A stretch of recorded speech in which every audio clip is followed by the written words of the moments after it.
아마 다 아실 것 같은데, 그 옛날에 유명한 사이먼 가펑클 그룹이 있었죠. 그 두에서 유명한 노래 중에 Sound of Silence라는 노래가 있습니다. 침묵의 소리라는 거죠.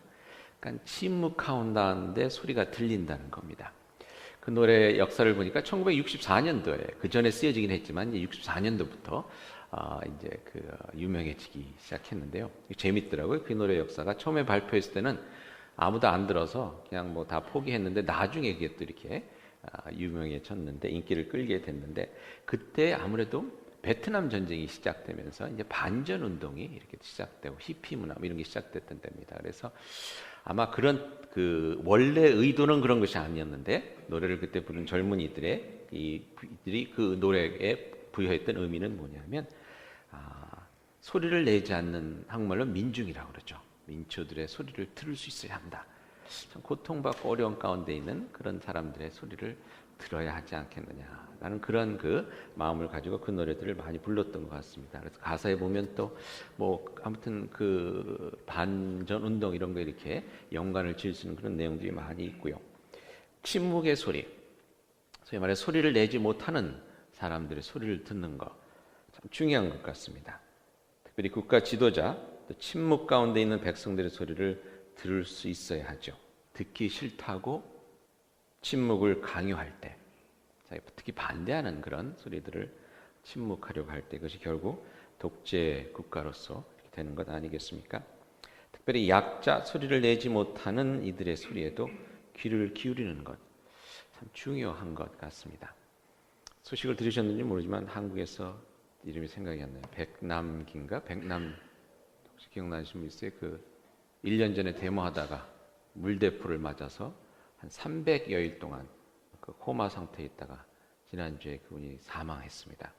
사망했는데 그래서 인터넷에 이제 올라오는 이야기들을 보면 정부에 반대하는 데모를 하다가 잡혀가는 것은 있을 수 있고 감옥에 갇히는 것도 있을 수 있고 경찰 몽둥이에 맞아서 멍이 드는 것은 있을 수 있지만 그거 했다고 해서 물대포 맞은 사람이 죽어서야 되겠느냐 이런 얘기가 올라오는데 죽어서는 안 되죠.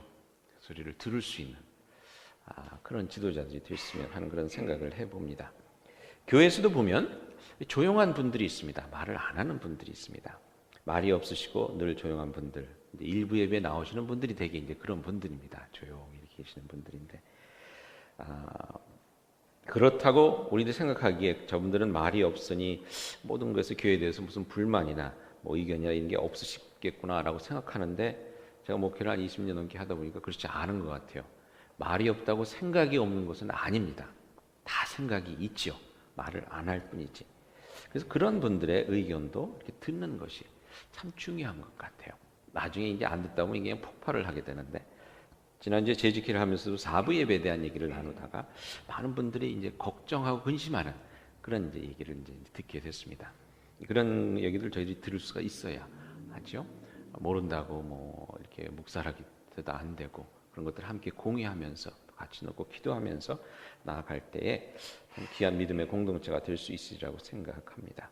그러니까 여러분 침묵하는 사람들, 조용한 사람들 얘기를 들을 수 있어야 한다. 침묵 가운데 있는 소리가 무엇인가 하는 것을 들을 수 있어야 하는 거죠. 아이들도 보면 어느 때는 그냥 가만히 있습니다. 야단치고 그런데 그 가만히 있는 그 아이의 마음을 읽을 수 있는 게 일단 소중한 부모가 아닌가 하는 생각을 해봅니다. 성경에 보면 하나님은 우리의 침묵을 들으시는 분으로 나와 있습니다. 재밌는 사건이 있는데요. 창세기 21장에 보면 그 하갈이 이제 쫓겨납니다. 아브라함에게서 이삭이 태어난 후에 그 하갈의 아들 이스마엘이 이삭을 어떤 번역으로 보면 번역에 보면 같이 놀았다고 번역이 될 수도 있는데 그것을 보면 이제 구박했다는 걸로 이제 주로 번역이 되더라고요. 그래서 아이를 놀리니까 사라가 그것을 보고 열이 받쳐 갖고선 아브라함에게 이야기해서 하갈과 이스마엘을 쫓아보냅니다. 물 한 병 달랑 들려서 보내는데 사막 가운데서 이제 헤매고 다니다가 물이 떨어졌습니다. 물이 떨어져서 이제 자기도 죽고 아이도 죽게 됐으니 이 어미 된 자로서 이 마음이 얼마나 아프겠습니까? 그래서 21장 16절에 보면 이제 하갈이 이렇게 이야기하는 것이 나옵니다. 이르되 아이가 죽는 것을 참아 보지 못하겠다 하고 화살 한바탕 거리 떨어져 마주 앉아 바라보며 소리 내어 우니라고 되어 있습니다. 이 어미 된 마음이 얼마나 아프겠습니까? 그래서 화살 쏘면 갈 만한 그 정도 거리 떨어져서 아이를 보면서 이제 울었다고 이렇게 되어 있습니다. 근데 그 다음 절 17절에 뭐라고 되어 있냐면 하나님이 그 어린아이의 소리를 들으셨으므로 하나님의 사자가 하늘에서부터 하갈을 불러 이르되 하갈아 하갈아 걱정하지 말아라 여기 물이 있다 이렇게 보여주십니다. 재밌는 것은요. 하갈의 울음소리를 들은 것이 아니라 누구의 울음소리를 들었다고요? 어린아이의 울음소리를 들었다. 근데 성경에는 이스마엘이 울었다는 얘기가 나오지 않습니다. 하갈이 울었습니다. 하갈이 울었는데 울 기운도 없이 거의 죽음의 상태에 이른 그 이스마엘의 속 안에서 울고 있는 그 침묵의 울음소리를 하나님께서 듣고 응답하셨다고 성경은 이야기해 주고 있습니다. 여러분 어느 때는 저희 소리내어 울 수도 없는 그런 아픔 가운데 있지 않습니까? 참 근데 그 하나님께서 알아주신다는 겁니다. 저는 천국에 가면 참 좋은 게 뭐냐면 결혼 생활하면서 제일 힘든 게 뭐냐면요. 와이프가 오늘 저녁 뭐 먹고 싶어 물어볼 때입니다. 그냥 알아서 해주면 좋을 텐데 뭐를 먹고 싶냐고 자꾸만 물어봐요. 그냥 좀 그런 기계가 나왔으면 좋겠어요. 이렇게 뱃속에 들어가 갖고 오늘은 뭐 먹으면 좋겠다 이렇게 딱 이렇게 보여주는. 천국에 가면 하나님께서 알아서 그날 메뉴가 착착착착 나올 것 같아요. 우리 여기 배고픔을 아시는 주님께서. 잠언서 31장 8절에 보면 또 이렇게 나와 있습니다. 너는 말 못하는 자와 모든 고독한 자의 송사를 위하여 입을 열지니라. 말 못하는 자를 위해서 입을 열라는 말씀입니다. 하나님께서 그들을 들어주실 수 있게 하기 위해서. 이 구절은 특별히 그 낙태를 반대하는 사람들을 이제 많이 쓰는 그런 성경 구절인데요. 말을 못하는 태안에 있는 아이들을 대신해서 우리들이 이야기를 해야 된다는 그런 내용으로 많이 쓰여지는 성경 구절입니다. 근데 여기서도 저희 볼 수 있는 것은 말 못하는 자들의 송사를 하나님께서 그 송사에 하나님께서 마음을 쓰시고 그 송사에 귀를 기울이신다는 겁니다. 그래서 이사야서 65장 24절에 보니까 이렇게 얘기하십니다. 그들이 부르기 전에 내가 응답하겠고. 부르기 전에 하나님 도와주세요. 부르기 전에 하나님께서 그 마음 가운데 있는 소리를 듣고선 응답해 주신다는 겁니다. 우리가 입을 열어 하나님께 말로서 아뢰기 전에 하나님께서 이미 우리의 필요한 것을 다 아시고 계신다는 것입니다. 우리가 침묵 가운데 있는 그 기도 소리마저 들으시는 하나님이심을 믿으실 수 있기를 바랍니다. 여러분 인생을 살다 보면요 그런 고백을 하게 되는 것 같아요. 그때 내가 진짜 필요한 것이 무엇인지 나는 몰랐는데 하나님께서 아시고 그것을 내게 주셨구나. 내가 그때는 이게 아닌데 하나님 나는 이걸 원했는데 하나님께서 왜 나에게 이걸 주시는가. 참 이해도 안 되고 실망도 되고 화도 나고 그랬었는데 세월이 흘러서 보니 내게 진짜 필요했던 건 이것이 아니라 이것이었구나. 그걸 하나님께서 내게 주신 것이었구나 라는 것을 깨닫게 되죠. 우리가 알지 못하는 우리의 필요도 하나님께서 미리 아시고 이미 아시고 우리들에게 응답해 주시는 하나님이시라는 것입니다. 침묵의 소리를 들으시는 하나님이십니다. 그런데 반면 오늘 본문 말씀에서는 일단 무엇을 얘기하냐면요. 침묵 가운데 들려지는 하나님의 음성을 우리가 또한 들을 수 있어야 한다고 이야기해 줍니다. 19장 2절에 이렇게 시편 19편 2절에 이렇게 이야기하죠. 날은 날에게 말하고 세 번역에 보면 이제 낮은 낯에게 말한다 이렇게 나와 있습니다. 그러니까 낯은 낯에게 말하고 밤은 밤에게 지식을 전하니 언어도 없고 말씀도 없으며 들리는 소리도 없으나 그의 소리가 온 땅에 통하고 그의 말씀이 세상 끝까지 이르도다. 무슨 얘기입니까? 하나님께서 말씀하시는 게 들리지 않는다는 거예요. 아무개야 이런 말씀이 들리진 않는데 그 없는 침묵 가운데서도 하나님의 말씀이 온 세상에 가득 차 있다는 것입니다. 무슨 이야기입니까? 말소리는 들리지 않는데 하나님께서 만드신 세상이 낮과 밤을 통해서 하나님에 대해서 알려주고 있다는 것입니다. 예를 들어보면 낮에는 푸른 하늘이 하얀 구름이 멀리서 보이는 높은 산들이 끝없이 펼쳐지는 바다와 광야가, 또 밤에는 하늘에 꽉 가득한 별들이, 철마다 그 모습을 바꾸는 달이, 때론 무섭게 내려치는 번개가 등등등, 이 모든 것이 하나님에 대해서 우리들에게 가르쳐주는 소리 없는 메시지를 담고 있다는 것입니다. 여러분, 그렇게 보니까 참 하나님께서 주시는 말씀이 저희 주변에 너무 많은 것 같아요. 오늘도 창문을 통해서 이렇게 들어오는 그 햇살, 이것이 하나님께서 우리에게 말씀해 주는 것이 아닐까, 그런 생각을 해봅니다. 이렇게 하나님의 말씀으로 창조된 온 세상이 창조주 하나님에 대해서 비록 소리는 없지만, 들리는 음성, 언어는 없지만 소리 없는 가운데 하나님을 증거한다는 것입니다. 들리지 않는 하나님의 음성, 말씀, 메시지, 여러분 혹시 듣고 계시나요? 오늘 교회를 오시면서 이렇게 소리 없이 들리는 하나님의 음성을 혹시 들으셨습니까? 하나님의 Sound of Silence, 침묵 가운데 들려지는 음성을 들으셨는지 모르겠습니다. 여러분, 저희들이 대화를 나눌 때 말이죠, 대화를 나눌 때 소리 없이 많은 것을 소통합니다. 여러분 아세요? 소리 없이 많은 것을 소통하는 것을 언어학자들이 연구를 해보면, 여러분 많이 들으셨겠지만, 저희 소통할 때 우리들의 이게 전해지는 것이 7%만이 말을 통해서 전해진다고 합니다. 7%만이. 그리고 나머지 38%는 목소리의 톤을 통해서 전해집니다. 무슨 얘기냐면, 여러분 사랑한다는 말도 있지 말입니다. 사랑해. 라면 사랑한다고 느껴지죠? 사랑해! 그럼 뭡니까? 귀찮다는 거예요. 그러니까 말이랑 상관없이 이 톤이 말이죠. 톤이 이게 중요한 겁니다.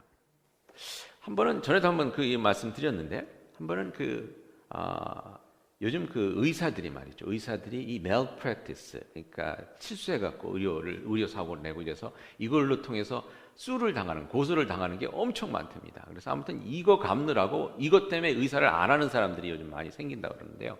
그래서 한번 조사를 해봤답니다. 어떤 의사가 malpractice가 가장 많이 걸리나, 어떤 부류의 의사가 그 고소를 많이 당하나. 그랬더니요, 실수 많이 하는 의사가 고소를 많이 당하는 게 아니더라는 겁니다. 우리들 생각에는 실수를 많이 하면 고소를 많이 당해야 되는데, 실수를 많이 하면 고소를 많이 당하는 것이 아니라 목소리가 나쁜 사람이 고소를 당합니다.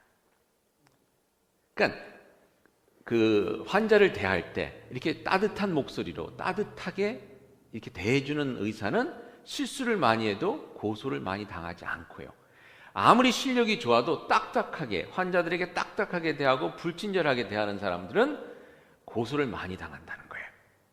이게 재밌는 게요, 한 단계 더 나가서 무슨 실험을 했냐면, 그래서 고소 많이 당하는 사람은 고소 많이 당하지 않는 의사들의 이제 그 목소리를, 환자들에게 하는 목소리를 녹음을 한 다음에, 그걸 여러분 이제 녹음을 한 다음에, 그것은 이제 그 목소리 자체를 조금 이렇게 뮤트하게 했습니다. 그러니까 무슨 소리인지 잘 모르고 그냥 소리가 이제 이렇게만 들리게, 그래서 목소리의 톤만 느껴지게 이렇게 좀 변조를 한 다음에 사람들에게 들려줬습니다. 들려주면서 이 사람이 고소를 많이 당할 것 같습니까? 아니면 이 사람이 고소를 많이 당할 것 같습니까? 라고 물어봤을 때 거의 100% 가깝게 사람들이 쪽지기처럼 집어낸다는 거예요.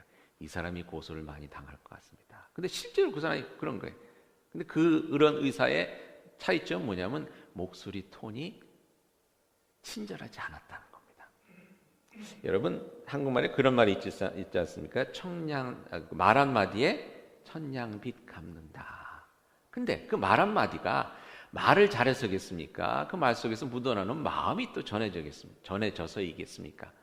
가서 제가 참 요즘 형편이 안 좋은데 어떻게 안 되겠습니까? 라는 그 말하는 톤과 또 태도, 이런 것이 다 전해져서 이것이 뭐 용서가 되고 탕감이 되고 그러는 거 아니겠습니까? 고개 까딱 세고 나서 이러고서는 내가 좀 사정이 안 좋은데 뭐 이러면 그게 말 한마디 이게 되겠습니까? 안 되죠. 그래서 38%는 목소리의 톤을 통해서 메시지가 전해진다는 겁니다. 그리고 더 중요한 것은요, 55%는 몸짓이라고 합니다. 55%는 몸짓입니다. 그러니까 우리가 대화를 나눈다고 했을 때 이 소리가 들리는 이 음성, 이거는 극히 작은 부분을 차지한다는 겁니다. 세일즈를 잘하는 사람이 있었는데요. 어떻게 세일즈를 잘하냐 그랬더니 자기는 가면 손님 앞에 서면 손님이 하는 몸짓을 그대로 한대요. 손님이 이렇게 뒤로 앉아 있으면 자기도 이렇게 조금 뒤로 이렇게 누워서 이렇게 편안하게 얘기하고, 손님이 의자 끝에 앉아 갖고 막 이렇게 좀 불안한 그런 모습이면 자기도 의자 끝에 불안해. 그러면 사람들이 공감을 느낀다는 거예요. 이 사람은 나랑 비슷한 사람이구나. 그래서 물건을 많이 사준다는 겁니다. 소리가 없는 몸짓이 소통의 반 이상을 차지한다는 것. 여러분, 대화를 나누실 때 이게 참 중요한 것 같아요. 그래서 여러분, 우리들이 요즘 카톡, 문자 메시지 많이 보내는데 이게 사실 좋은 건 아닙니다. 왜냐하면 그게 다 전해지지가 않아요. 전해지지가 않습니다. 그러다 보니까 무슨 이모콘 뭐 이런 거 막 집어넣지 않습니까? 말로서는 전해지지 않는 것을 깨닫기 때문이 아닌가 합니다. 여러분, 한번 이렇게 생각해 보시기 바랍니다. 환영합니다. 교회에서 환영합니다라는 이제 사인을 저희들이 붙였다고 그랬을 때, 4부 예배 때 저희들이 이제 그 사인을 만들어야 될 것 같은데, 환영합니다 까만 글씨로 이렇게 쓴 다음에 뒤에 뭡니까? 철조망 그림을 배경으로 해서 환영합니다 딱 이렇게 검은 글씨로 딱 써붙였다 그러면 환영하는 느낌이 들까요? 아니죠. 핑크빛 하트에 노란 글씨로 환영합니다 이렇게 물결처럼 이렇게 써야 이게 환영이 느껴지는 겁니다. 우리들의 말도 그런 것 같습니다. 한 번은 창세기를 공부하면서 깨달은 것이 있었는데, 창세기 6장에 보면 노아의 방주, 홍수 이야기가 나옵니다. 그 이야기 중에 하나님께서 왜 홍수를 일으키게 되었는지 하나님께서 말씀해 주시는 그런 부분이 나옵니다. 근데 그 부분을 성경 공부를 하면서 성경 공부하시는 분들에게 하나님이 됐다고 생각하고 감정을 넣어서 한번 좀 읽어보십시오라고 이렇게 부탁을 드린 적이 있었습니다. 근데 그래서 대부분 보면요, 첫 번째 읽으시는 분들은 굉장히 근엄하게 읽으세요. 이제 6장 7절 같은 데 보면 이르시되 내가 창조한 사람을 내가 지면에서 흩어버리되, 이런 내용이 나오거든요. 그러면 거기서 이런 식으로 읽으십니다. 내가 창조한 사람을 내가 지면에서 쓸어버리리라라라라라라, 뭐 이런 식으로 이제 읽습니다. 그러다가 두 번째 분에게 읽게 하고, 세 번째 분에게 읽게 하고, 네 번째 분에게 읽게 하면서 목소리가 조금씩 바뀝니다. 어떻게 바뀌냐 하면 근엄하고 화가 난 목소리에서 점점 우수가 끼고 슬픔이 젖어든, 그리고 어느 때는 말을 잇지 못하는 그런 아픈 목소리로 바뀌어져 갑니다. 이렇게 쓰여져 있습니다. 내가 홍수를 땅에 일으켜 무릇 생명의 기운이 있는 모든 육체를 천하에서 멸절하리니 땅에 있는 것들이 다 죽으리라. 읽고 읽으면서 그 말씀을 하신 하나님의 마음이 느껴지기 시작하는 겁니다. 하나님께서 자신이 소중하게 만든 그 창조물들을 홍수로서 다 쓸어 버리려 하셨을 때 그 마음이 어땠을까? 하나님께서 어떤 톤으로 말씀하셨을까 생각해 보니 그 메시지가 180도 달라지더라는 것입니다. 사실 하나님께서도 많은 것을 말씀 아닌 것으로 우리에게 말씀해 주고 계시다는 생각이 듭니다. 우리는 성경책에 있는 것만을 생각하게 되는데 얼마나 많은 것을 하나님께서 그 몸짓으로 우리에게 말씀해 주고 계실까? 이런 생각을 해봤습니다. 카톡에서 잠깐 나눈 내용인데요. 가을날 따뜻한 햇살이 비춰지면 우리도 모르게 축 처졌던 우리의 어깨가 힘을 얻지 않습니까? 힘들어서 막 이러고 가다가 날씨가 따뜻한 햇살이 비춰지면 한번 이렇게 탁 기지개를 켜면서 야, 오늘 날씨 좋다 그러지 않습니까? 아마도 그 따뜻한 햇살은 지친 우리의 어깨를 어루만져 주시는 하나님의 손길이 아닐까. 소리 없이 우리의 어깨를 만져주시는 하나님의 손길이 아닐까 하는 생각을 해봅니다. 더워서 짜증이 나는 한여름 시원하게 불어오는 바람은 우리의 잔뜩 찌푸린 얼굴을 쓰다듬어 주면서 웃어라, 괜찮다, 웃어라 고 하시는 하나님의 메시지를 담고 있지 않을까요? 많은 분들이 그런 말씀을 하시는데 이번에 경주에 난 지진 같은 것을 보면서, 이런 재난을 보면서 진정 하나님 앞에서 겸손하고 자신을 돌아보며 회개하라는 하나님의 경고가 분명히 담겨 있지 않겠습니까? 소리 없이 들려지는 하나님의 음성, 낮이 낮에게 전하고 밤이 밤에게 전하는 그 메시지를 들을 수 있는 여러분이 될 수 있기를 그리스도 이름으로 축원드립니다. 그러고 보니까요, 소리 없이 들리는 하나님의 말씀 중에 아침에 뜨는 해만큼 이 소중한 게 없는 것 같아요. 오늘 4절에서 6절까지 보니까 하나님께서 특별히 해를 위해서 하늘이란 장막을 쳐주셨다고 이렇게 나옵니다. 하늘이란 장막을 치고 해가 이제 동쪽에서 떠서 이렇게 서쪽으로 지는데요. 그 해가 나오는 모습을 뭐라고 표현했냐면 5절에 보니까 신방에서 나오는 신랑 같고라고 그랬습니다. 신방에서 나오는 신랑의 얼굴이 어떻겠습니까? 환하지 않겠습니까? 그냥 뭐 세상을 나를 것 같겠죠. 근데 그런 모습으로 나와서 길을 달리기를 기뻐하는 장사같이, 전쟁에서 이긴 장사같이 그냥 기뻐하는 그런 힘 있는 장사가 달리듯이 이렇게 막 동쪽에서 서쪽으로 달려간다는 것입니다. 여러분, 아침에 뜨는 해는 하나님의 놀라운 창조의 능력을 우리에게 다시금 되새겨 주죠. 그 뜨는 해를 보면서 하나님의 창조된 세계를 다시 한번 빛 가운데 보면서 이 아름다운 세상, 주 하나님 지으신 모든 세계, 뭐 이런 찬양을 저희들이 부르게 되지 않습니까? 또한 우리에게 새로운 하루가 주어진다는 것만큼 하나님의 놀라운 사랑을 이야기해 주는 것도 없을 것 같습니다. 아침 해가 나오는데요, 그 모습을 저에게 표현하는 게 뭐냐면 또 새 하루가, 새로운 생명이 여러분에게 주어졌다, 이 기쁜 마음으로 해가 나온다는 겁니다. 그리고 장사, 힘 있는 것처럼 해가 달려가는데 너희들도 좀 이렇게 살아봐라. 하나님께서 생명을 주셨다, 생명의 능력을 주셨으니까 요 이 땅 오늘도 힘차게 하는 메시지를 주는 것이 태양이라는 것입니다. 어제의 실수, 어제의 부끄러움, 어제의 잘못에도 불구하고 하나님께서 우리에게 새로운 날, 새로운 기회, 새로운 생명을 허락해 주신다는 것, 곰곰이 아침의 고요함 가운데 생각해 보면 이것처럼 소중한 하나님의 메시지가 어디에 있겠습니까? 그렇게 아침을 끌고 오는 해가 기뻐하는 장사처럼 신나게 힘차게 달려나온다는 것입니다. 그 모습이 또한 우리를 사랑하시는 하나님의 모습이 아닐까 하는 생각을 해봅니다. 이번에 전영대 목사님 모시고 다운타운에 그 보트 타고 이렇게 빌딩 보는 거 있죠? 그걸 했는데 저도 시카고에 산 지 30년 만에 처음 해본 거예요. 시카고에 살면서 참 저희들이 뭘 모르고 사는 것 같아요. 근데 보면서 전영대 목사님 뭐라고 그러시냐면 빌딩이 다 다르더라고요. 똑같은 빌딩이 없어요. 하시는 말씀이, 목사님 이 빌딩들을 보니까 이 각기 다른 똑같은 것이 하나도 없는 이 빌딩들이 모여서 이 아름다운 도시를 이루듯 우리 교회를 보니까 똑같은 사람이 하나도 없지 않습니까? 우리 지난 금요일 날 전영대 목사님이 나눈 그 메시지 중에 뭐 키 큰 사람, 키 작은 사람 뭐 이런 게 있었죠. 다 다른데 그 다른 사람들이 다 모여서 주님의 몸된 교회를 이룬다는 것, 이게 오늘 주님이 내게 주시는 말씀 같습니다 라고 이렇게 말씀하시더라고요. 시카고 빌딩을 보고서도 말없이 우리에게 주시는 하나님의 음성이 있다는 것입니다. 그것을 들을 수 있는 여러분과 저가 될 수 있기를 다시 한번 축원드립니다. 소리 없이 들려지는 하나님의 음성, 낮이 낮에게 전하고 밤이 밤에게 전하는 그 메시지를 들을 수 있기를 바랍니다. 마지막으로 하나님께서 우리에게 주시는 침묵의 소리를 들을 수 있어야 함과 함께 또 한 가지는 우리 주변에 있는 사람들이 일단 우리가 만들어내는 침묵의 소리를 듣는다는 것을 기억해야 할 것 같습니다.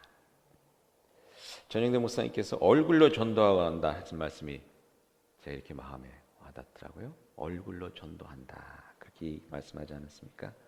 제가 고등학교 다닐 때 성역 공부를 나가는데 남매가 하나 있었는데 늘 참 얼굴이 밝고 편하고 그런 친구들이 있었어요. 근데 이 친구들은 제가 조금 고등학교 때 사춘기 때니까 또 뭐 이상한 행동도 하고 뭐 이러지 않습니까? 근데 그럴 때도 그 밝고 편안한 얼굴로 늘 받아줬어요. 그 얼굴 표정을 통해서 느껴진 그 사랑을 제가 잊지를 않는데, 여러분 그런 사람들이 이렇게 보는 것 같아요. 얼마 전에 어떤 분을 만났는데 진짜 얼굴 표정이 그렇게 어둡고 인상을 찌푸리는 분 제가 처음 봤어요. 웃지를 않으세요.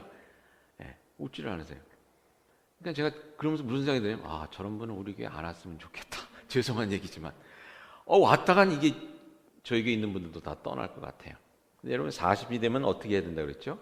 얼굴에 책임을 져야 된다고 그랬습니다. 얼굴로서 전도를 할 수 있는 그런 사람이 될 수 있다고 하면 얼마나 참 신나는 일이겠습니까? 옆에 분들에게 한번 이렇게 인사 나눕시다. 얼굴에 책임집시다. 부드럽게 얘기해 주세요. 이게 화난 얼굴 하면 또 싸움 됩니다. 네. 얼굴에 책임집시다. 괜히 화난 얼굴 하면 당신부터 책임져 이렇게 되니까. 네. 얼굴에 책임을 져야 할 분들은 옆에 분들에게 얘기를 안 하시는 것 같네요. 네. 아이들 세례 줄 때 이런 이야기를 합니다. 이 아이는 글을 읽지 못하기 때문에 성경책을 읽을 수 있을 때까지, 글을 깨우칠 때까지는 부모된 여러분이 이 아이들에게 성경책이 돼 주셔야 합니다. 진정 아이들에게 말없이 행하는 부모의 행동 하나하나가 말보다 더 큰 메시지가 되지 않습니까? 저는 저희 아이들이 어렸을 때, 소람이랑 다은이가 어렸을 때 하루는 인형을 가지고 결혼식 주례를 하더라고요, 얘네들이.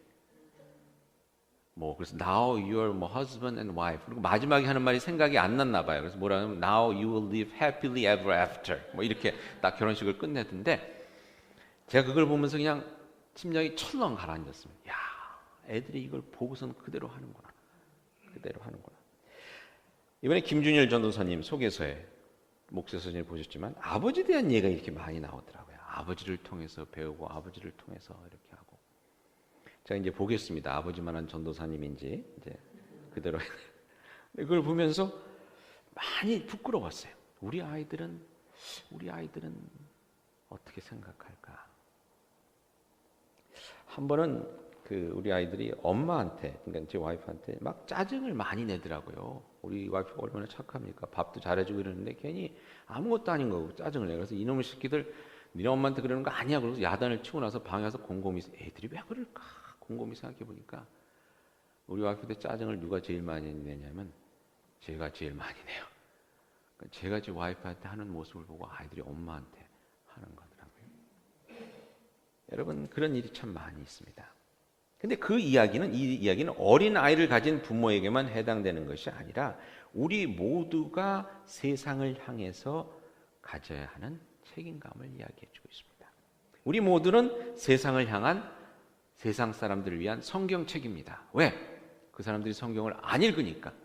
우리 사는 모습을 보고 하나님의 사랑에 대해서 읽을 수 있어야 되고, 우리가 하는 행동을 보고 하나님의 사랑을 볼 수가 있어야 하지 않겠습니까? 우리의 행동이 그들이 유일하게 보는 성경책입니다. 말없이 선포되는 하나님의 말씀입니다. 전에도 몇 번 말씀드렸지만 한 가게 주인이 교회에 나와서 어떻게 교회를 나오셨습니까? 그러니까 이분이 이렇게 얘기했대죠. 이 교회에 다니시는 권사님이 한 분 계신데 우리 집에 과일을 사러 올 때마다 이것저것 고르지 않고 위에 있는 것부터 가지고 가세요.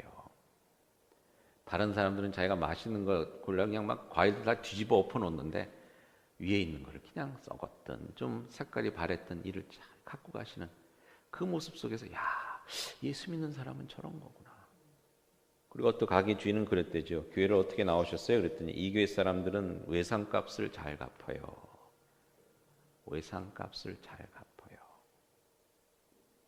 그래서 여러분 어디 가실 때 특별히 교회 이름으로 물건 사실 때, 물론 저희들이 헌금 소중하게 다뤄야 되지만 물건값 너무 빡세게 깎지 마시고요. 다 알아서 깎아줍니다. 그리고 헌금이지만 헌금을 속아서 좀 더 내더라도 그게 전도가 될 수 있는 것 같으니까 물건값 너무 빡세게 깎지 마시기 바랍니다. 어떤 분이 그러세요. 교회 분들이 오면 너무 피곤해요. 많이 깎아주는데 더 깎아달라고 그러면서 무슨 얘기를 하냐면 교회 일인데 깎아달라고 하는데 교회 일인데. 그럼 그렇게 보기 싫대요. 후하게 하는 그 모습을 통해서 하나님의 후한 은혜를 나눌 수 있기를 바랍니다. 우리는 소리가 아닌, 소리 나지 않는 우리의 삶의 모습으로 하나님을 찬양하고 하나님을 전파할 수 있는 그런 삶이 될 수 있기를 바랍니다. 오늘 19편 마지막 절에 보니까 이렇게 얘기를 합니다. 나의 반석이시여 나의 구속자이신 여호와여, 내 입의 말과 마음의 묵상이 주님 앞에 연락되기를, 주님께서 기쁘게 받아주실 만한 것이 될 수 있기를 원하나이다. 나의 말뿐만 아니라 마음의 묵상, 소리로 나오지 않는 나의 마음의 생각, 나의 행동을 주관하는 그 마음의 생각들마저 하나님께서 기뻐 받으실 수 있는, 소리는 나지 않지만 하나님께서 기뻐 받으시는 찬양과 기도가 될 수 있기를 다시 한번 축원드립니다. 들려지는 말뿐만 아니라 들리지 않는 마음의 소리마저 하나님께서 기뻐 받으시는 삶이 되기를 바랍니다. 같이 기도하시겠습니다.